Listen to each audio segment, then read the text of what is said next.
Hello, my name is Miller Pike. I'm a producer and creator located in Bushwick, Brooklyn, and you are once again joining me on AP Studio Files. AP Studio Files. A podcast brought to you surrounding the conversations of art, creativity, and community in partnership with Apartment Party. Welcome to our second episode. If you're joining us for the first time, please also check out episode 1 featuring Anya Kopishki. And if you've already listened, welcome back. We are so grateful for your support and listening ears. Today, I am interviewing Kerry Blu, who is a teacher, curator, rapper, and songwriter originally from Winston-Salem, North Carolina, and has been in New York City over 8 years. He has performed all over the city, including Apartment Party, Knitting Factory, New Eurekans Poets Cafe, and pre-pandemic hosted evenings at the Delancey full of incredible music. He is the founder of Empire State Music and Arts Festival, whose purpose has been to showcase artists and help new artists become discovered. He has music available on all streaming platforms, as well as a new album dropping soon, which we discuss. Kerry is someone I look up to incredibly in our community, and I was overwhelmed by how emotional I was speaking with him today. Please enjoy.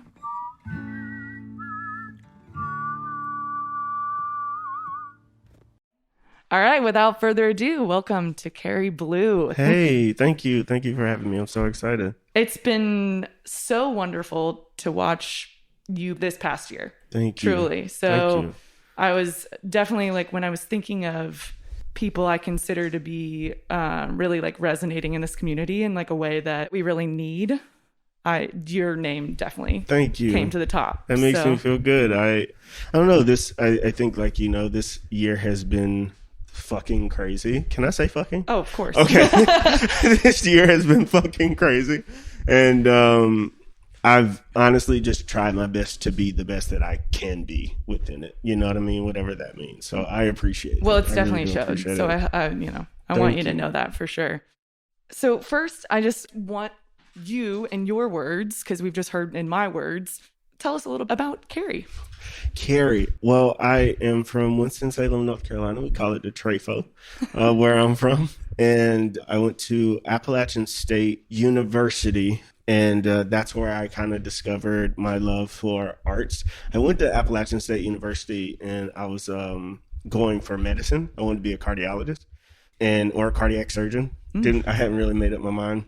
And then I got there and I was like, fuck this, dude. I'm not. It was way too much. You know what I mean? It was just way too much. And then I saw that art, being on stage, theater and dance was something that just came super easy to me. And I loved it, and I was comfortable up there. And I had been performing on a step team for most of my life anyway. So I jumped into that, and then I left there, and I was in North Carolina for about a year, and I moved to New York, and I've been in New York for probably going on 9 years now. Damn. I know, dude. It's crazy. You almost got your ship. I know, man. That's what Xandra, my partner, wants to move out. But I'm not before my 10 years, dude. I got to get this. I got to be here. You know what I'm saying? So, yeah, man, it's been an amazing journey. Definitely. Well, it definitely shows. I mean, just hearing you say that you immediately felt comfortable on stage, it definitely shows in your performances. And also just in your, ability to host. Thank you. I've definitely looked up to you in terms of the way that I host Apartment Party. You make me feel so good all the time. That's amazing. Thank you so much. Seriously though, I mean, you've really stood out to me in those ways, especially this past year. And I know we were talking about that a little bit, but especially in this past year, and just in terms of somebody in our community who I see, God, making the best out of some shit. Thank you. Thank you so much, man. So kind of coming to my next point, I feel really inspired by the intersection between art and activism that I've seen you kind of so delicately balance, especially this past year. Yeah. Could you speak a little bit on how those two inform each other? I could. It's funny because I was talking to my cousin. I talk to him all the time, but this particular conversation, he said something that I didn't necessarily agree with. And when I didn't correct him, but I was like, come on, man. Don't say that, bro. What's up, bro? He was like, okay, Mr. Woke Man. And I knew, because it's my cousin and because it's my family.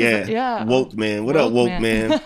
Because I don't know that I was always like that. right? I went to a predominantly white school, high school. I had predominantly white friends. I've dated predominantly white women in my older ages, and not by choice, but just because that's who was around and that's who I found myself around. Right. And so this transition has never really been a transition. I've always been a person who loved who I was, loved being Black, understood what we went through, even at like an early age. I went through some crazy racist things, you know what I mean? And so I've always been kind of affected by those things. But this year, I think it just hit that fever pitch for me, where I can no longer be silent about it, because, you know, it's about the what comes after this, right? Like, nobody's an activist for now. We're an activist for later, right? Because there's obviously a problem now. We have to fix it so that the people who come later on are able to live in a world where we don't have to deal with the same problems. Right. And so, you know, getting to the age where my friends are having kids, getting to the age where I'm thinking about marriage and kids, you start to think, like, if you don't stand up and say anything, who will? And this was that year for me. When I saw the video of George Floyd, I went crazy. I snapped. I literally snapped. There's a video on Instagram where I am bawling my eyes out. And it's ironically the most viewed video, like just organically viewed video on my platform. And I was in pain. I was literally in pain. And I said, I can't do it anymore. I have to speak up. And, you know, you said one of the things that you said was like, you kind of balance it delicately, right? Right. I don't consider myself an activist, but I do consider myself a Black man who understands what it is to be a Black man or an oppressed person in America. And I'm not standing for that shit, right? But I don't want to take away from those who are actually activists, because I think that word kind of denotes a lifestyle, right? And I do it when I can, and I try to put it in my work. But that lifestyle of being an activist is something that's very different than how I live my life. And though I have a voice and I try to learn as much as I can and be there to support those who are activists, I wouldn't necessarily consider myself an activist, although I have taken action. It's a balancing act. It's definitely a balancing act. And I think you've done really well. And I think you've done really well at being, like you said, like in action without necessarily, and I didn't mean to put a title on oh, no. Yeah, but, no. But you've done, like, especially with like Empire State Music and Arts Festival, which I'd like to get into a little bit next, because I think that the work that y'all have done there has a lot of action behind it. Thank you. But I'd like to hear you speak a little bit about Empire State Music and Arts Festival and kind of what the drive behind that was and how you see that going forward. So when I moved to the city about 8 years ago, I was in a position where I was coming from North Carolina, which isn't like, there's a scene, but it's not the scene that I fit into. It was like a lot more indie rock, punk, kind of pop punk type stuff like that. And people just didn't really support hip hop unless you were like on, right? Like unless you were the guy. Like DaBaby is from Charlotte, North Carolina. Oh. And DaBaby has, of course, people got, because he's huge, right? But like, you know, most indie rappers, hip hop artists, songwriters, it's hard to do that in that space. So I moved to New York. And when I came up to New York, I kept getting into these situations where it just be janky promotion, just janky as hell, man. Like kind of pay to play kind of stuff. Right. And I'm just like, come on, man. Like, what the fuck, dude? And you pay to play and you show up and it'd be like 3 motherfuckers there and they would be the people that are performing. You know what I'm saying? And he would still want, I'll never forget this one time. I showed up in bumfuck Queens and I walk into this place. The place was nice. I was really excited. It was one of my first shows. Right. And I was working at Paragon Sports. Do you know what Paragon Sports is? In Union Square? Oh, God. Yeah, you just pulled a memory out of the back of my brain. So I was working at Paragon Sports. And so I got like a lot of people from the job to like come out and support. And he was charging $20 at the door. So we walk in. There's like 2 performers over here. And I think they had like a couple of people with them. Mm-hmm. I probably had like 12 Hey, that's people a crew. with me, right? Yeah, like I had like 12 people that were with me, and we walk in, and the first guy goes that has his little crew. Mm-hmm. First guy goes, he leaves. So the only people that are there are now the 2 other performers, and then the people, and he was still charging people $20 to get in, and the drinks are like $30 at the bar. Like it was just crazy. Right. You're just getting absolutely screwed. And I was like, I'm sick of this, dude. Like, right. I'm sick of this. I want to do it my own way. And so before I came to New York, I was working on an album. Mm-hmm. And the guy that I was working on the album with, when it was time to put the album out, he disappeared. And he disappeared with all the tracks. I didn't get it. So I had to totally re-record this entire album over again. Oh, it sucked. It was so good. And it was just so raw and just like all of the things, man. So I had to re-record it. So I met these guys, Paul and Eric. They had an indoor, like an in-apartment studio, but it was really nice. They had really great equipment and they knew what they were doing. And we formed a really close friendship. That's where I did all my recording in the early days. And honestly, I really see it as that like training ground for me as an artist. Totally. To really just explore who I want it to be, what I want it to sound like, really understand how the musicianship worked and how the equipment worked and just all of those things. And one day I came in and I was kind of frustrated and I was like, man, I'm sick of this shit. And Paul was like, dude, what's wrong? And I was like, bro, we got to start a showcase or something. And he was like, oh, okay. All right, you ready to go? And then he kind of just waved it off. And I was serious. I wanted to start a showcase for all of the artists, right? The indie artists that they had coming through there. Because they had so many people, different rappers, you know, singer-songwriter types and all this other stuff. And they were like, okay, whatever. And so I was like, all right, I'm going to do it. And when I say I'm going to do something, I'm going to do it. Like, see, and that's what I've been seeing this whole past year. That's what I have been so inspired by. No, that's amazing. Keep going. Sorry, I didn't mean to interrupt. No, it's okay. And so I got in contact with the venue. I was looking for a bunch of venues. I finally got in touch with the New Eurekan Poets Cafe, and I booked the date, and I named it the Empire State Music Festival. Empire State Music and Arts Festival was started at the New Eurekan Poets Cafe. Over the last 40 years, the New Eurekan Poets Cafe has served as a home for groundbreaking works of poetry, music, theater, and visual arts, a multicultural and multi-arts institution. The cafe gives voice to a diverse group of rising poets, actors, filmmakers, and musicians. The cafe champions the use of poetry, jazz, theater, hip-hop, and spoken word as means of social empowerment for minority and underprivileged artists. The community of spectators, artists, and students as a reflection of New York City's diverse population. So, of course, it was the perfect place for Empire State Music and Arts Festival to call home. And so it got to the point that my partners, who actually Eric passed away. He passed away about a year and a half ago, 2 years ago, which is just crazy. I can't even like fathom that he's not with us anymore. But, you know, they were kind of just like, hey, like, we want to really put our attention into another place. Mm-hmm. And so they stopped working on it. So 2016, we didn't do it at all.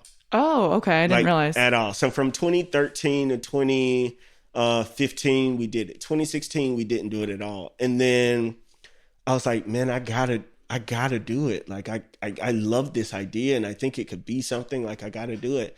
And so 2017, I booked 40 artists over 3 days at 3 different venues. I did all the marketing. I did everything myself. And it damn near killed me. I'm not even this was also around the time that me and Alexandra started dating. And so new relationship. Jump right in. 40 artists. Right. Actually, new relationship right after, because I was in a relationship in December of 2016. January of 2017, we broke up. And then for like a month and a half, I was like single.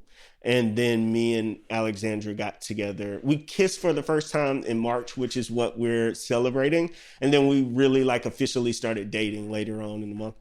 And if it wasn't for her, I would have killed myself. Like literally, like I would have died. Not like, killed, actually taking my life. No, but it would have killed you. The stress of it was crazy. But it showed me that I could do it.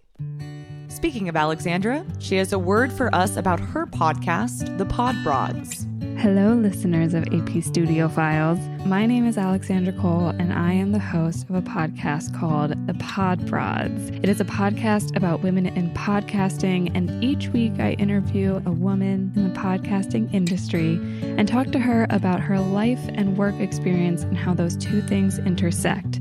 As many of you probably know, this industry is still way too dominated by white men. And my goal is to make sure that I'm showcasing a diverse range of women's voices and that we're changing that because honestly, I'm tired of it. So if you want to do that with me, go ahead and check out the Pod Broads on all major streaming platforms. I drop episodes every Wednesday, and you can follow me on podraland.com, poddraland.com, and Instagram at pod.draland. And just remember, the more we listen to and share each other's voices, the more our collective impact grows. So let's do it.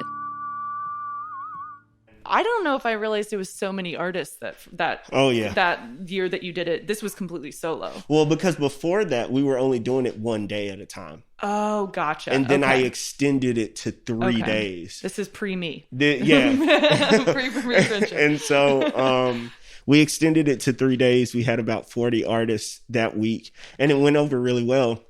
And then I had a couple of people come to me and say, hey, I want to help you with this.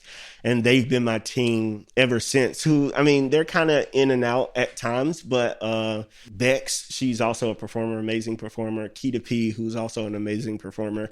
And my friend Darren, who I've known since college. They are my team and have been my team and have come in and just helped me take it to another level. So I'm really excited. I hear Live Nation say that this summer we might get back to festivals. I don't know how true that is. Hey, maybe we'll put not. it out there. We'll put it out there, everybody. Please, I would love that. I would love that, but we'll see. And now it's grown to a 7-day festival where we bring in probably about 40 to 50 artists a week, and most of them are independent or on the cusp of blowing up. We bring in we partner with Via and Uber and Battalion Studios and restaurants. And it's been amazing, man.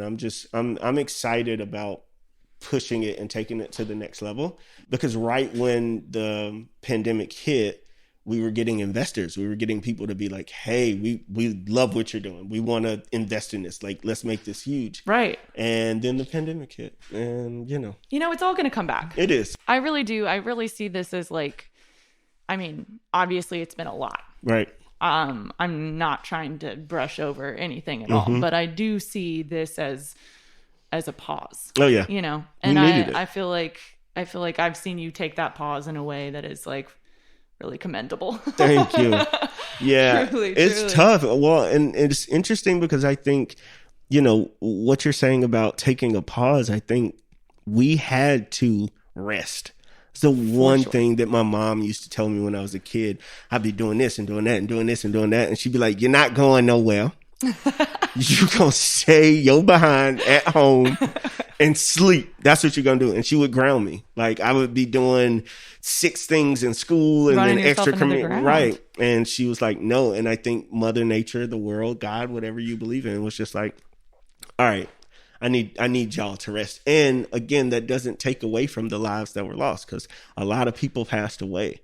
You know what I mean? And yeah, exactly. And I think that we can also put that on the neglectfulness of a government that is Definitely. since hopefully being disbanded and renewed and made better. But, you know, a lot of this could have been avoided. I really feel like, you know. I 1,000% agree. I've seen you and I've seen the stuff that you've been doing virtually. And I think just even being able to have the strength at this time to plan and to execute has been really amazing to watch. I appreciate that.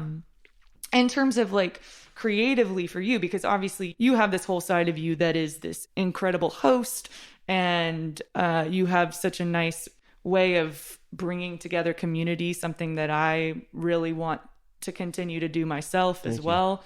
But in terms of your own creativity, how have you felt? Have you felt nurtured in the past year? I mean, have you felt inspired? I don't know what the right word is. Shit, I ain't gonna lie to you. I turned up in this pandemic. I turned the fuck up this pandemic. Really? Yeah, I did. That's awesome. I think what's interesting is I've always been the person that was like, if I get time, I'm going to do whatever the fuck, right? And so for me, you know, I will say that I was on unemployment for about 6 months. I had a really not so great break from the job that I was working at. And I'm not, you know, I loved what I did. And I appreciated the work that I was able to do while I was there. And there are some people that were there that I care very much about. But the environment got to me in a way that I just couldn't function. And the job was no longer the important thing anymore, right? Like there was a whole bunch of other stuff around me doing my job, which made it difficult to do my job. So I broke off, and I was unemployed for about 6 months, but them checks was good at first, right? Like, if we gonna keep it 100, right? That was sexy. Yeah, bro. Keep it hot. I was making some bread, bro. And so I used that money, to get to incorporate Empire State Music and Arts Festival, because before we weren't doing that. Right. So I got the LLC. And then my accountant father is singing right now. I might have to holler at him. I got some shit I gotta take care of. I also around that time had a situation with a peer. Okay. I'll say a peer that really turned me off to the idea of somebody else having control of what I do, the music that I put out. Yeah, especially after the experience that you had last time you tried to make a whole record. I mean, that you were just speaking about. Right. I mean, I didn't even make you making connections, my G. You making connections. I can imagine it would put you at a space of unease. Yes. And so I was like, fuck this. I'm going to learn how to do it myself. Amazing. And so I started, and that kind of came a little bit later. I just got those first couple of weeks and I was like, oh man, I want to rap. Like, cool, I'm going to rap. I got time to rap. I'm going to do it.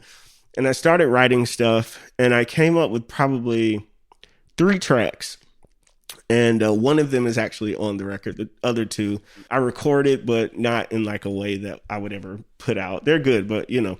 And then I started playing with production, and I started teaching myself piano. And I was like, I'm going to produce my own album. I never done it before. Amazing. Never, ever done it before. But I was like, I'm going to put my mind to it. I'm going to figure it out. And I'm going to produce this from beginning to end. And so if you've never used Splice, really dope platform, right? They have musical loops. They have sound effects. They have a bunch of stuff. I started building loops out, right? And that's how I was making beats at first. And then I would take those loops and I would break them down. And then I would take those broken down pieces and I would figure out like how to arrange them so the way that I wanted them. And so it really just led to me being able to kind of produce, you know, these songs from scratch, from beginning to end, and really hone in a sound that I don't think I had before. My sound was normally with the producer that I was working with. Right. And whatever we cultivated together, that's what it was. But I think this is the first time I sound like myself. Ooh. You know what I mean? Like I got a lot of time to just spend with me. And that creative process has been amazing. And around this album, I'm doing a couple of things.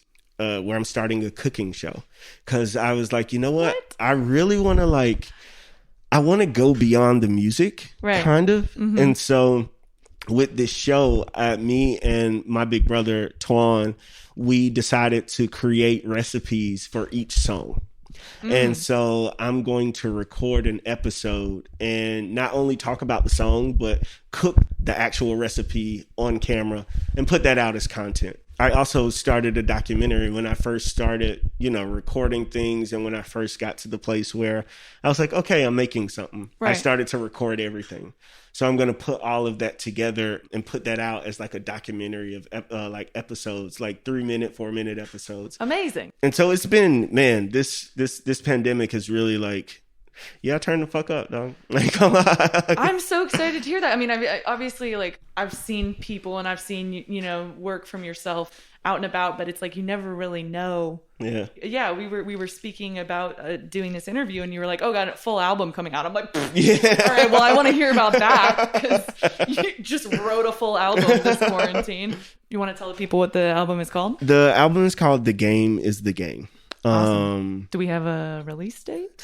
Very close. I'll say right now, June 1st. June 1st. June Amazing. 1st. We're believing the entire album will be ready and in your, DSPs. Love it. And I have a single coming out called Think, which will be March 30th, which I'm really, really, really excited about. Right after we release this podcast. Ooh, so I love that. See? That's me perfect. Won't he do it?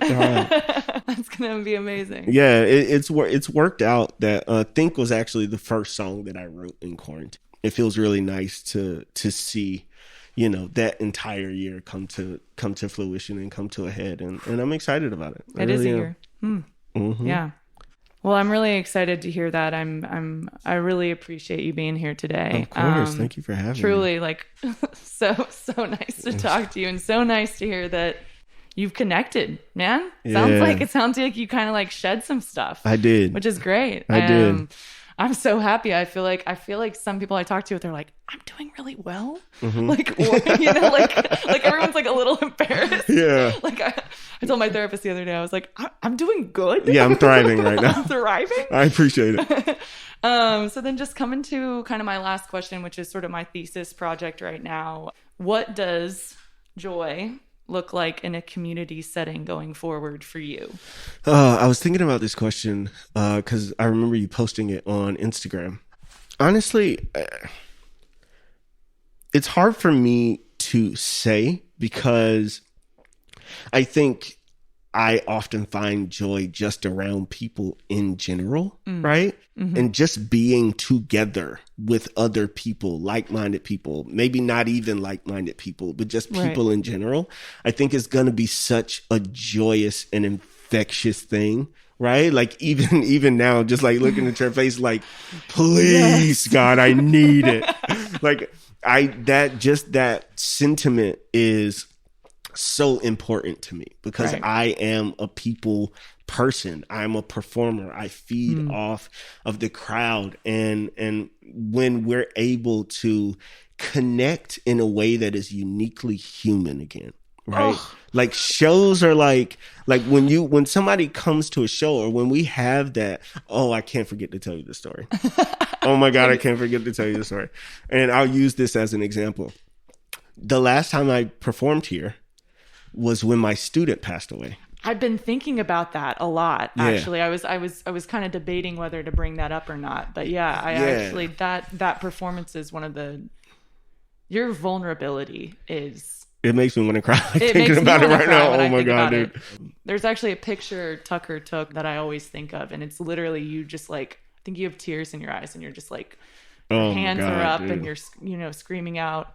Yeah, that performance was probably the hardest thing I had ever done. Even as a performer up until now, it's still one of the hardest performances, because I remember telling you, I don't want to cancel on you. You've been so amazing to me. I'm not going to cancel. And I remember being like, you need to go home. Go home. I was like, go home. But just being in that setting and the energy that you get as a performer when all eyes are on you, and not just for attention's sake. Right. But they're invested in Engaged. in the vulnerability that you're putting out, and they're connecting, and it's reflecting inside of them, and they're seeing what you're going through because they've also gone through something. And you're just, that connection is so uniquely human, right? No other animal species that I know of on Earth does that. Right. Right. Unless we're talking about Lion King and it's at Pride Rock. Like, that's the only thing that I know of. And so that, right, is joy to me. That connection that we get when we are able to see our reflections in other people and connect in just a way that is so uniquely human.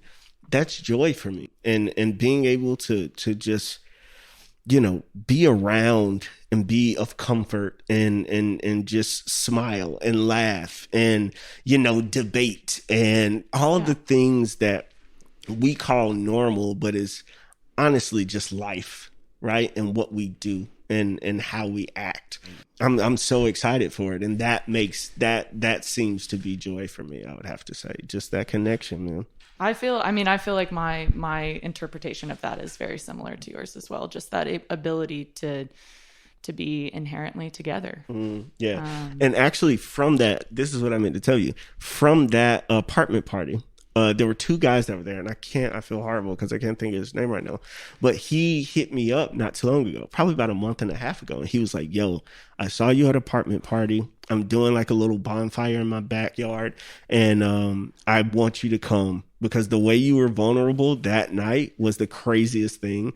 And so it was from apartment party that I was able to get like one of my only shows because he paid me for the job too. Oh my God. I was like, bro, you don't have to do that. He was like, nah, bro, like I'm giving you this money, bro. Like you better take this money. And I was like, all right, bro, I'm not mad at you. You know, it's from apartment party that, you know, I was able to connect with other people. So thank you. Oh my gosh. Are you kidding me? It's something I miss every single day. That's a fact. That's I can't fact. wait to get back to that. Well, thank you so much for being here. Of course. Thank you one. for having me. It's been amazing. I feel my heart feels so full right now. Good, man. I'm glad. Me too. Tell the people where to find you, where to follow you, where to look for you. Okay.